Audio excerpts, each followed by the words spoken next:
Hello student, welcome to NCERT classes by Rakesh Temre sir.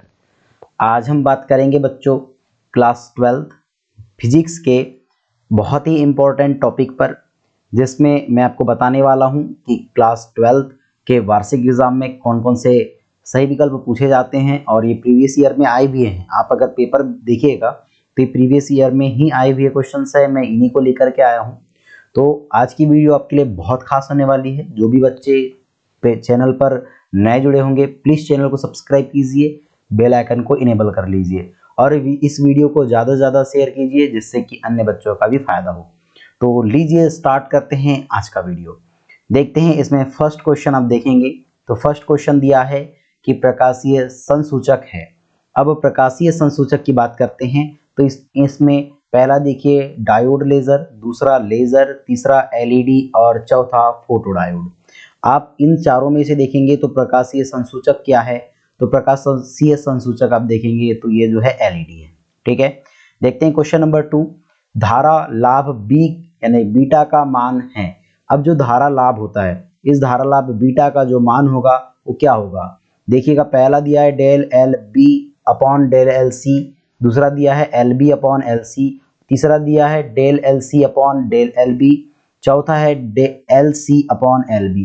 तो इसका right answer होगा बच्चों तीसरा वाला del L C upon del L B.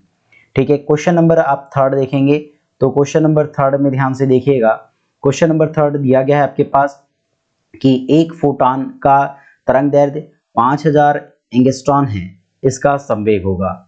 पहला दिख रहा है 1.32 इंटू 10⁻⁻27 किलोग्राम इंटू मीटर पर सेकेंड, दूसरा है 1.5 इंटू 10⁻27 किलोग्राम इंटू मीटर पर सेकेंड और तीसरा है 2.32 इंटू 10⁻⁻27 किलोग्राम इंटू मीटर पर सेकेंड और चौथा है 5 इंटू 10⁻⁻27 किलोग्राम इंटू मीटर पर सेकेंड। तो तीसरे का जो राइट आंसर होने वाला है बच्चों वो होगा आपका पहला वाला 1.32 इंटू 10⁻⁻12 किलोग्राम मीटर पर सेकेंड। देखते हैं इसका चौथा क्वेश्चन। क्वेश्चन नंबर 4 आप देखेंगे तो क्वेश्चन नंबर 4 आपके पास दिया गया है बच्चों, कहता है कि 1 केल्विन पर जर्मेनियम या जर्मेनियम है ना, 0 केल्विन पर जर्मेनियम है। तो पहला है अतिचालक, दूसरा है सुचालक, तीसरा है कुचालक और चौथा है अर्धचालक। तो इसका राइट आंसर होगा बच्चों सी। इसका राइट आंसर क्या हो जाएगा, सी कुचालक। 0 केल्विन पर जर्मेनियम कुचालक होता है। ठीक है, क्वेश्चन नंबर 5 को देखेंगे आप तो कहता है 1 माइक्रोफैरेड धारिता के गोलीय चालक की त्रिज्या होगी।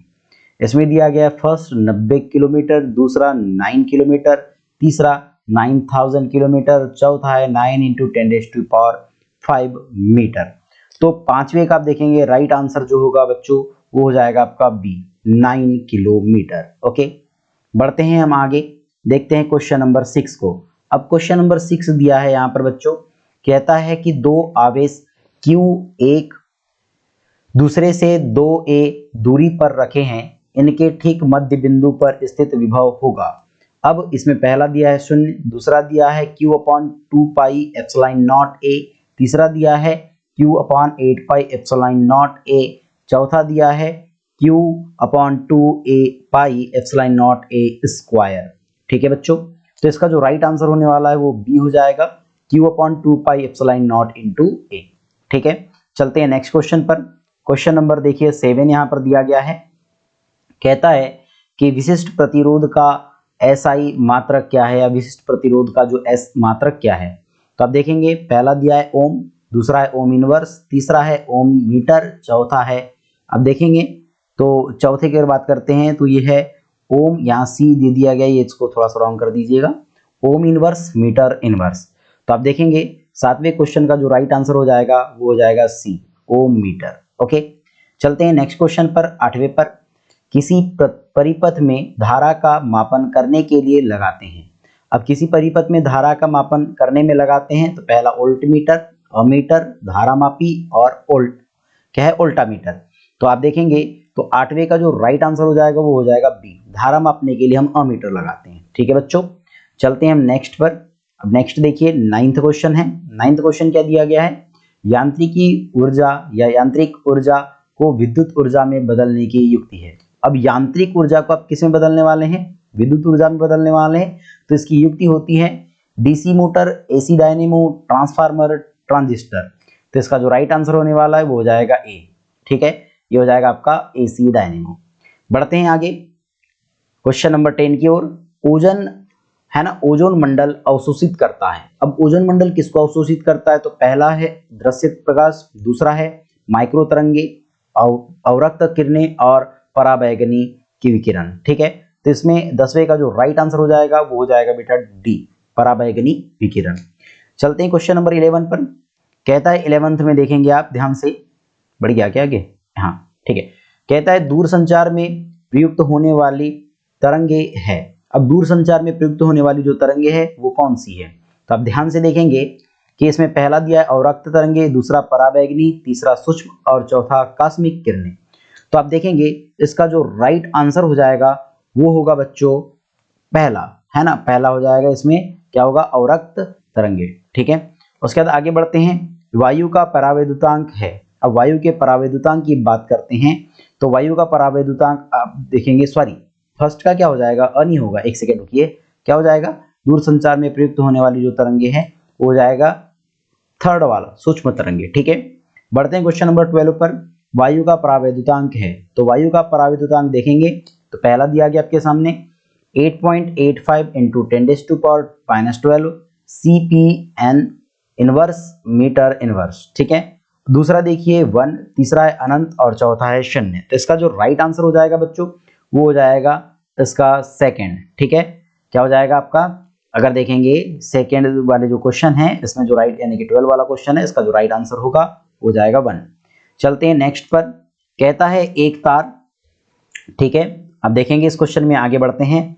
तो यहाँ पर कहा है कि एक तार का विशिष्ट प्रतिरोध करता है। ठीक है, निर्भर करता है, किस पर निर्भर करता है, तो लंबाई पर, व्यास पर, द्रव्यमान पर या पदार्थ पर। ठीक है बच्चों, तो ये किस पर निर्भर करेगा, तो देखेंगे ये करेगा पदार्थ पर। ओके, अब देखिए क्वेश्चन नंबर 14। क्वेश्चन नंबर 14 दिया गया बच्चों हमारे पास, जेनर डायोड का उपयोग होता है। अब जेनर डायोड का उपयोग कहाँ होता है, तो इसके विकल्प दिए गए हैं, प्रवर्धन में, दिष्टकरण में, दोलित्र में दोलन उत्पन्न करने में और वोल्टेज नियंत्रण में। तो आप देखेंगे तो इसका जो राइट आंसर होने वाला है वो हो जाएगा लास्ट, है ना, कि वोल्टेज नियंत्रण में। ओके, चलते हैं नेक्स्ट क्वेश्चन की ओर। कहता है यहाँ पर कि संयुक्त सूक्ष्मदर्शी के अभिदर्शक लेंस की फोकस दूरी है। पहला, नेत्रिका लेंस की फोकस दूरी से अधिक होती है। दूसरा, नेत्रिका लेंस की फोकस दूरी से कम होती है। तीसरा, नेत्रिका लेंस की फोकस दूरी के बराबर होती है। चौथा, नेत्रिका लेंस की फोकस दूरी के दुगुने होती है। तो इसका जो राइट आंसर हो जाएगा वो हो जाएगा बच्चों इसका सेकंड वाला टाइप। क्या है सेकंड टाइप का, आप देखेंगे तो कहता है नेत्रिका लेंस की फोकस दूरी कम हो जाती है। ठीक है, इसका राइट आंसर ये होगा। अब देखिए आगे बढ़ते हैं क्वेश्चन नंबर 16 की ओर। अब देखिए क्वेश्चन नंबर 16 क्या दिया गया हमारे पास। कहता है क्वेश्चन नंबर 16 में कि विद्युत धारिता का एसआई मात्रक है। आप विद्युत धारिता का एसआई मात्रक देखेंगे बच्चों, तो विद्युत धारिता का एसआई मात्रक हो जाएगा आपका फैराड, है ना। विद्युत धारिता का जो एसआई मात्रक होता है वो हो जाएगा आपका फैराड। ठीक है बच्चों, बढ़ते हैं आगे। देखिए अब क्या है, क्वेश्चन नंबर 17 है। कहता है किसी चालक में विद्युत प्रवाह है। अब किसी चालक में जो विद्युत प्रवाह होती है वो देखेंगे अणुओं का प्रवाह, मुक्त इलेक्ट्रॉनों का प्रवाह, प्रोटॉनों का प्रवाह या आयनों का प्रवाह। तो इसका राइट आंसर हो जाएगा बच्चों मुक्त इलेक्ट्रॉनों का प्रवाह। ठीक है, बढ़ते हैं क्वेश्चन नंबर 18 की ओर। क्वेश्चन नंबर 18 दिया है बच्चों हमारे पास, विद्युत क्षेत्र की तीव्रता है। अब विद्युत क्षेत्र की तीव्रता होती है, पहला है न्यूटन प्रति मीटर एम्पियर मीटर, दूसरा तीसरा सब सेम है ना, चलिए कोई बात नहीं। और इसमें चौथा जो दिया गया है बच्चों, चौथा दिया गया है हमारे पास, वो दिया गया है न्यूटन एम्पियर। तो इसका जो राइट आंसर होने वाला है वो फर्स्ट ही हो जाएगा।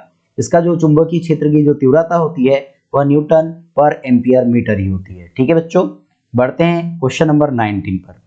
अब देखिए क्वेश्चन नंबर 19 में दिया गया है यांत्रिक ऊर्जा को विद्युत ऊर्जा में बदलने की युक्ति है। ये क्वेश्चन इसके पहले भी आ चुका है। इसका जो राइट आंसर होता है वो हो जाएगा एसी डायनेमो। ओके, बढ़ते हैं आगे।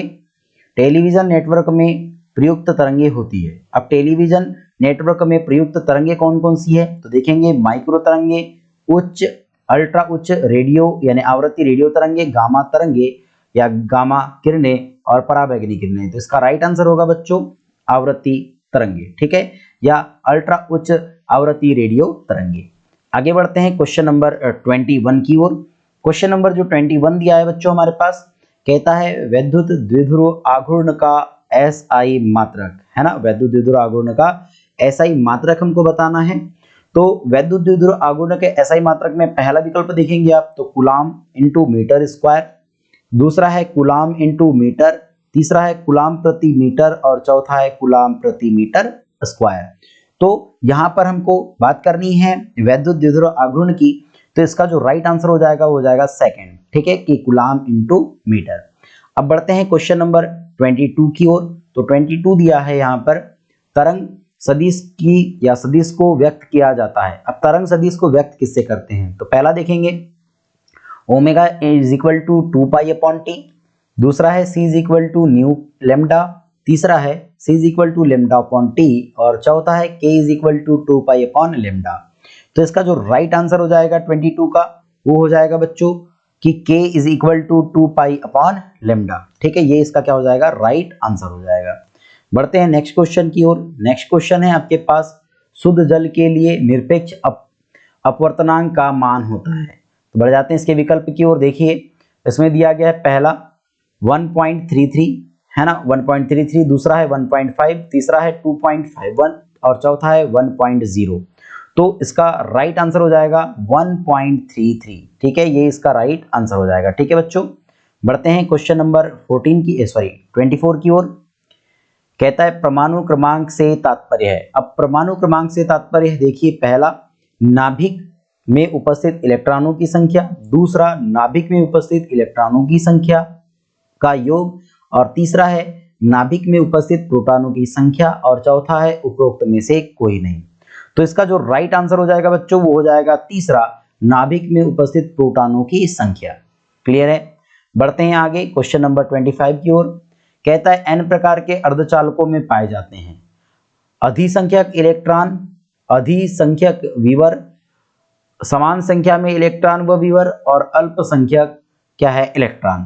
तो इसका राइट आंसर हो जाएगा अधिसंख्यक इलेक्ट्रॉन। इसका जो राइट आंसर क्या होगा पहला हो जाएगा अधिसंख्यक इलेक्ट्रॉन, ठीक है बच्चों। बढ़ते हैं आगे नेक्स्ट क्वेश्चन की ओर।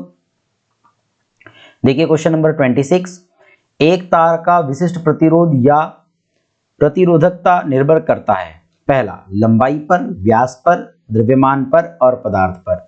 अगर हम इसकी बात करें क्वेश्चन नंबर 26 की, तो इसका जो राइट आंसर होगा पदार्थ की या पदार्थ पर, यानी चौथा वाला आ जाएगा क्योंकि इसके पहले भी ये क्वेश्चन हो चुका है। देखिए परमाणु होता है, ठीक है, परमाणु होता है। अब मैं आपको बता देना चाहूंगा ये जो मैं क्वेश्चन ले रहा हूँ ये प्रीवियस ईयर के पेपर के हैं, ठीक है, ये बहुत इंपॉर्टेंट है, इन्हीं को आप पढ़िए, इन्हीं से आते हैं, ठीक है। देखो रिवीजन रिपीट बार बार हो रहे हैं क्वेश्चन, देखिएगा।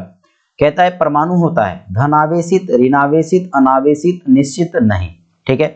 तो परमाणु कैसा होता है, तो परमाणु जो होगा वो कैसा हो जाएगा अनावेशित हो जाएगा। तो इसका जो राइट आंसर होगा हमारे पास थर्ड। बढ़ते हैं क्वेश्चन नंबर 28 की ओर। क्वेश्चन नंबर 28 दिया गया है 1 ग्राम पदार्थ की समतुल्य ऊर्जा होती है। अब 1 ग्राम पदार्थ की समतुल्य ऊर्जा क्या होगी बच्चों, पहला है 9 × 10⁶ जूल, दूसरा है 3 × 10⁻13 जूल, तीसरा है 3 × 10⁶ जूल, चौथा है 9 × 10⁻13 जूल। तो इसका जो राइट आंसर हो जाएगा वो हो जाएगा आपका चौथा, है ना, कि 9 × 10⁻13 जूल। बढ़ते हैं नेक्स्ट क्वेश्चन की ओर।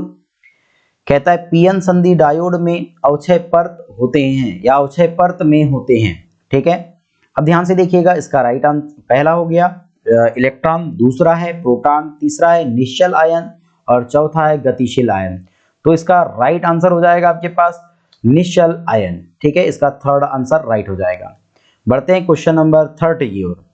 कहता है ध्वनि तरंगों को विद्युत तरंगों में बदलकर सीधे प्रेषित नहीं किया जा सकता है क्योंकि वे ध्वनि की चाल से गमन करती हैं, दूसरा उनकी आवृत्ति नियत नहीं होती है, तीसरे अगर बात करेंगे आप उनके गमन के लिए अति उच्च लंबाई का एंटीना लेना होता है और चौथा उनकी ऊर्जा बहुत अधिक होती है। तो इसका राइट आंसर हो जाएगा बेटा तीसरा वाला कि उनके गमन के लिए अति उच्च लंबाई का एंटीना लेना होता है। बढ़ते हैं नेक्स्ट क्वेश्चन की ओर।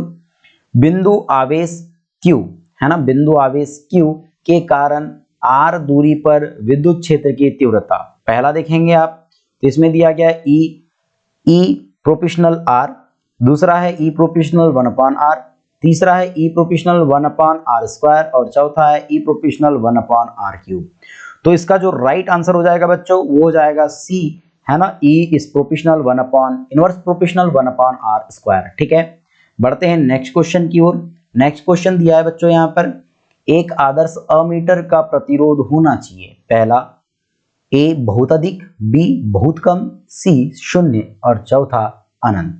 तो इसका जो राइट आंसर हो जाएगा बच्चों वो हो जाएगा हमारे पास शून्य। ठीक है, एक आदर्श अमीटर का जो प्रतिरोध होना चाहिए वो शून्य होना चाहिए। ये बहुत ही इंपॉर्टेंट क्वेश्चन है बच्चों, ठीक है, इसको याद कर लीजिएगा। बढ़ते हैं आगे 33 क्वेश्चन की ओर। कहता है कि अवरक्त किरणें निम्नलिखित क्षेत्र में से या निम्नलिखित क्षेत्र के मध्य स्थित है। अब ध्यान से देखिए, पहला गामा किरणें एवं पराबैंगनी क्षेत्र के बीच, दूसरा सूक्ष्म तरंगों एवं दृश्य प्रकाश के बीच, तीसरा दृश्य प्रकाश एवं पराबैंगनी क्षेत्र के बीच, और आपके पास देखेंगे नेक्स्ट देखेंगे तो क्या है कि पराबैंगनी एवं एक्स किरणों के बीच। तो इसका जो राइट आंसर हो जाएगा बच्चों वो हो जाएगा बी। क्या होगा? बी, सूक्ष्म तरंगों एवं दृश्य प्रकाश के बीच। ठीक है, बढ़ते हैं नेक्स्ट क्वेश्चन की ओर। अब क्वेश्चन नंबर यहाँ पर देखेंगे आप, तो थोड़ा आगे बढ़ते हैं तो देखिए 34 कहता है पी प्रकार का अर्धचालक होता है। अब पी प्रकार का अर्धचालक है धनावेशित, ऋणावेशित, तीसरा है 0K पर अनावेशित लेकिन उच्च ताप पर ऋणावेशित, और चौथा है अनावेशित। तो इसका राइट आंसर हो जाएगा ए, धनावेशित। ठीक है, बढ़ते हैं नेक्स्ट क्वेश्चन की ओर। नेक्स्ट क्वेश्चन है आपके पास, स्वरित है ना, स्वरित्र के द्वारा उत्पन्न ध्वनि सिग्नल होता है। अब स्वरित्र के द्वारा उत्पन्न ध्वनि सिग्नल होता है तो देखेंगे इसका विकल्प दिया गया है आपके पास, केवल डिजिटल, केवल एनालॉग, डिजिटल एवं एनालॉग दोनों, कहता है डिजिटल एवं एनालॉग में से कोई नहीं। तो इसका जो राइट आंसर हो जाएगा बच्चों वो हो जाएगा बी। क्या होगा? केवल एनालॉग। ठीक है, बढ़ते हैं नेक्स्ट क्वेश्चन की ओर। नेक्स्ट क्वेश्चन में आप देखेंगे ध्यान से, तो कहता है कि किसी, अब एक एक कंडीशनों को ध्यान से देखते चलिएगा बच्चों। कहता है कि किसी विद्युत स्रोत का विभव बल मापने के लिए उच्चतम युक्ति है। कहता है वोल्टमीटर, अमीटर, गैल्वेनोमीटर, विभव मापी। तो इसका राइट आंसर हो जाएगा बच्चों विभव मापी, ये चौथा वाला राइट आंसर हो जाएगा। ठीक है, बढ़ते हैं आगे। कहता है कि चुंबकीय क्षेत्र की तीव्रता की इकाई है। अभी बताया था मैंने आपको कि चुंबकीय क्षेत्र की तीव्रता की जो इकाई है वो क्या है। ध्यान से देखिएगा, ये इसके पहले क्वेश्चन हो चुका है, तो इसका राइट आंसर कोई भी बता सकता है मुझे कि सर इसका राइट आंसर क्या होगा। तो इसका राइट आंसर होने वाला है पहला वाला, न्यूटन पर एम्पियर इंटू मीटर। ओके, बढ़ते हैं नेक्स्ट क्वेश्चन की ओर। नेक्स्ट क्वेश्चन दिया है निर्वात में विद्युत चुंबकीय तरंगों का वेग होता है। अब निर्वात में विद्युत चुंबकीय तरंगों का जो वेग होगा वो कितना होगा? तो देखिए पहला दिया गया है आपके पास C is equal to under root mu naught epsilon naught, दूसरा है C is equal to 1/√, mu naught epsilon naught, तीसरा दिया गया है C is equal to under root mu naught upon epsilon naught, चौथा दिया गया है C is equal to under root epsilon naught upon mu naught. तो इसका राइट आंसर होगा बच्चों सेकेंड वाला, C is equal to 1/√μ not epsilon not. बढ़ते हैं नेक्स्ट क्वेश्चन की ओर। क्वेश्चन नंबर 39, यदि संपर्क में रखे दो लेंसों की फोकस दूरियां क्रमशः f1 व f2 हो तो उनके संयोग से बने संयुक्त लेंसों की तुल्य फोकस दूरी होगी। अब देखिए पहला f1 f2 upon f1 minus f2, दूसरा है कि f1 f2 upon f1 plus f2, तीसरा है f1 प्लस f2 अपॉन 2 और चौथा है under root f1 into f2। तो इसका राइट आंसर होगा बेटा second, f1 into f2 upon f1 plus f2। बढ़ते हैं नेक्स्ट क्वेश्चन की ओर। देखिए जेनर डायोड का उपयोग किया जाता है। अब देखिए जेनर डायोड का उपयोग किसके लिए किया जाता है? तो ध्यान से देखिएगा, प्रवर्धन में, दिष्टकरण में, दोलन उत्पन्न करने में, वोल्टेज नियंत्रण में। ये भी क्वेश्चन पहले हो चुका है, वोल्टेज नियंत्रण में इसका राइट आंसर है। बढ़ते हैं नेक्स्ट क्वेश्चन की ओर। क्वेश्चन नंबर 41, दिष्टकरण के लिए किसे प्रयुक्त किया जाता है? अपदिष्टकरण के लिए किसे प्रयुक्त किया जाता है? तो विकल्प देखेंगे आप, ट्रांसफार्मर, डायोड, ट्रांजिस्टर एवं संधारित्र। तो इसका जो राइट आंसर होगा बच्चों वो हो जाएगा आपका डायोड। ठीक है, बढ़ते हैं नेक्स्ट क्वेश्चन की ओर। कहता है निर्वात में परावैद्युतांक का मान होता है। अब निर्वात में परावैद्युतांक का मान अब देखेंगे तो पहला दिया गया है कि 0, फिर दूसरा दिया है अनंत, फिर है 1 और चौथा दिया गया है आपके पास 100। तो इसका जो राइट आंसर हो जाएगा 1 होगा, यहाँ थर्ड है, ठीक है, तो ये 1 हो जाएगा इसका राइट आंसर। बढ़ते हैं नेक्स्ट क्वेश्चन की ओर। Question number 43। एक आवेशित कण चुंबकीय क्षेत्र की दिशा में या दिशा के साथ न्यून कोण बनाते हुए क्षेत्र में प्रवेश करता है, उसका पथ होगा पहला सरल रेखा, दूसरा वृत्ताकार, परवलयाकार या कुंडलीबद्ध। तो इसका जो राइट आंसर होगा बच्चों वो हो जाएगा आपका कुंडलीबद्ध। ठीक है, बढ़ते हैं नेक्स्ट क्वेश्चन की ओर। 44। निर्वात में विद्युत चुंबकीय तरंग की चाल के लिए सूत्र है जहां पर म्यू नॉट निर्वात की चुंबकनशीलता तथा म्यू नॉट निर्वात की एप्सिलॉन नॉट निर्वात की विद्युतशीलता है। पहला, दूसरा, तीसरा और चौथा। अब ये विकल्प, ये क्वेश्चन भी पहले हो चुका है और सभी को इसका राइट आंसर भी पता होगा। इसका राइट आंसर अभी बताया था मैंने, C = 1/√μ0 एप्सिलॉन नॉट। ठीक है, बढ़ते हैं नेक्स्ट क्वेश्चन की ओर। कहता है प्रकाशिक तंतु के प्रकाशीय क्रोड के अपवर्तनांक μ1 तथा परिनिधान के अपवर्तनांक μ2 में संबंध है। कैसा संबंध है?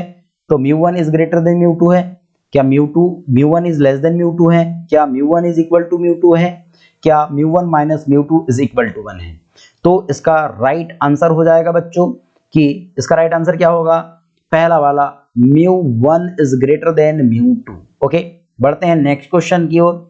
कहता है कि समविभव पृष्ठ और विद्युत क्षेत्र की तीव्रता की दिशा के बीच कोण होता है पहला, अब देखेंगे 0 डिग्री, दूसरा, ये दूसरा बेटा है ना, ये दूसरा है 45 डिग्री, तीसरा है 90 डिग्री और चौथा है 180 डिग्री। तो इसका राइट आंसर हो जाएगा 90 डिग्री। बढ़ते हैं नेक्स्ट क्वेश्चन की ओर। कहता है कि एक अवतल दर्पण से प्रतिबिंब बनता है, पहला आकार में बड़ा, दूसरा वास्तविक, तीसरा उल्टा और चौथा आभासी। तो इसका राइट आंसर हो जाएगा बच्चों आभासी, है ना, अवतल दर्पण से हमेशा आभासी प्रतिबिंब बनता है। बढ़ते हैं आगे नेक्स्ट क्वेश्चन की ओर। कहता है कि प्रकाश विद्युत प्रभाव की खोज की। अब प्रकाश विद्युत प्रभाव की खोज किसने की?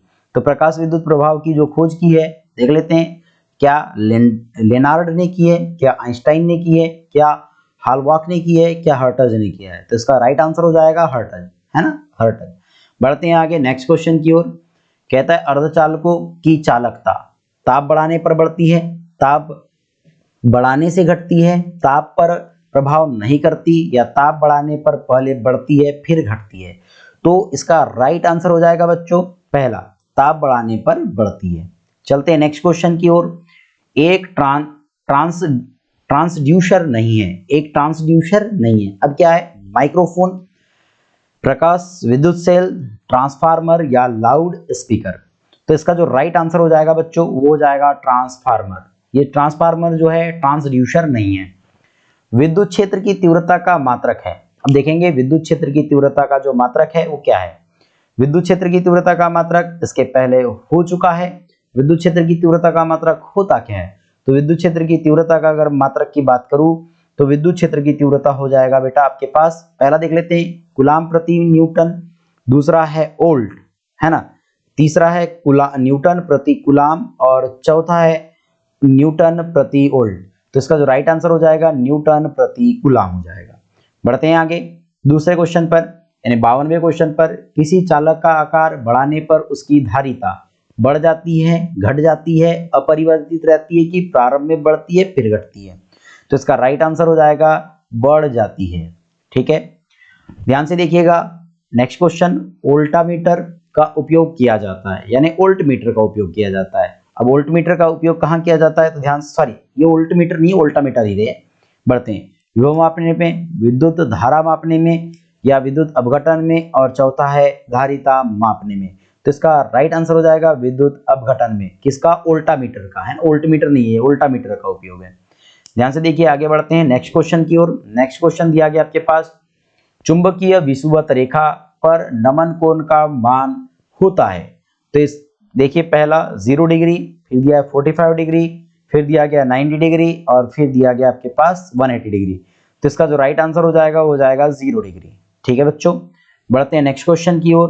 कहता है कि पीएन डायोड में अवक्षय परत की मोटाई होती है। पहला दिया गया 10⁻³ मीटर, दूसरा है 10⁻⁴ मीटर, फिर दिया है 10⁻⁵ मीटर और 10⁻�6 मीटर। तो इसका जो राइट आंसर हो जाएगा 10⁻�6 मीटर। बढ़ते हैं नेक्स्ट क्वेश्चन की ओर। पानी का परावैद्युतांक है, कितना होता है पानी का परावैद्युतांक? तो देखिए पहला दिया गया है 300, फिर 50, फिर 80 और फिर 1। तो इसका राइट आंसर हो जाएगा 80। देखिए नेक्स्ट क्वेश्चन, टेलीविजन नेटवर्क में प्रयुक्त होती है। तो इसका आंसर अभी बता चुका था, ये भी पहले क्वेश्चन आ चुका है, उच्च आवृत्ति की रेडियो तरंगे। बढ़ते हैं आगे हैं, एम्पियर किस भौतिक राशि का मात्रक है? अब एम्पियर किस भौतिक राशि का मात्रक है तो आप सभी को पता है किसका है, बता देता हूं विकल्प, लेकिन क्या है? विभवांतर, फिर है आवेश और फिर आप देखेंगे तो प्रतिरोध है और फिर विद्युत धारा है। तो ये विद्युत धारा का होता है। ठीक है, 11th से याद है हमको। तो बढ़ते हैं आगे, कहता है संचार उपग्रह का आवर्तकाल होता है। अब संचार उपग्रह का आवर्तकाल कितना होता है? तो देखिए पहला दिया गया है 12 घंटे, 24 घंटे, 36 घंटे, 6 घंटे। तो इसका राइट आंसर हो जाएगा 24 घंटे। प्रकाश तरंगे है। अब प्रकाश तरंगे कौन सी तरंगे हैं? तो देखिए अनुदैर्ध्य, अनुप्रस्थ, अनुदैर्ध्य और अनुप्रस्थ दोनों और यांत्रिक। तो आप इसको देखेंगे तो इसका जो राइट आंसर हो जाएगा वो हो जाएगा अनुप्रस्थ तरंगे। ठीक है, अगर वीडियो पसंद आए तो प्लीज वीडियो को लाइक और शेयर जरूर कीजिएगा और बताइएगा कि वीडियो आपको कैसी लगी। तो जो भी बच्चे नए जुड़े होंगे प्लीज चैनल को सब्सक्राइब कीजिए। Thank you.